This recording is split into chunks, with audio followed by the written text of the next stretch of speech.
ભરૂચ એસઓજીએ અંકલેશ્વરના બાકરોલ બ્રિજ પાસેથી hazard waste ભરેલા ટેમ્પા સાથે એક ઇસમને 3,23,000ના મુદ્દામાલ સાથે ઝડપી પાડ્યો હતો। ભરૂચ એસઓજીએ સ્ટાફ અંકલેશ્વર વિસ્તારમાં પેટ્રોલિંગમાં હતો તે દરમિયાન બાતમી મળી હતી કે આઈશર ટેમ્પામાં ભૂરા કલરનો હેઝાર્ડ વેસ્ટ ભરી અંકલેશ્વરથી કોસાંબા તરફ ચાલક જનાર છે। જેવી બાતમીના આધારે પોલીસે બાકરોલ બ્રિજ પાસે વોચ ગોઠવી હતી।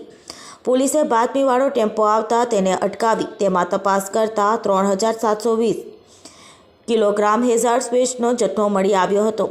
પોલીસે ચાલકની પૂછપરછ કરતા તેણે સંતોષકારક જવાબ નહીં આપતા પોલીસે નોબલ માર્કેટમાં રહેતો પીર મોહમ્મદ ઇદ્રીસ શાહને ઝડપી પાડી કુલ 3,23,000થી વધુનો મુદ્દામાલ કબજે કર્યો હતો અને વધુ તપાસ હાથ ધરી છે।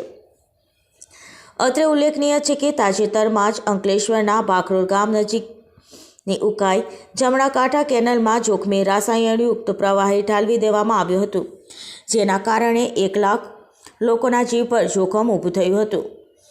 આ મામલામાં પોલીસે 5 આરોપીની પણ ધરપકડ કરી હતી। ત્યારે કેમિકલ માફિયા વિરુદ્ધ પોલીસ દ્વારા હવે ઝુંબેશ શરૂ કરવામાં આવી છે।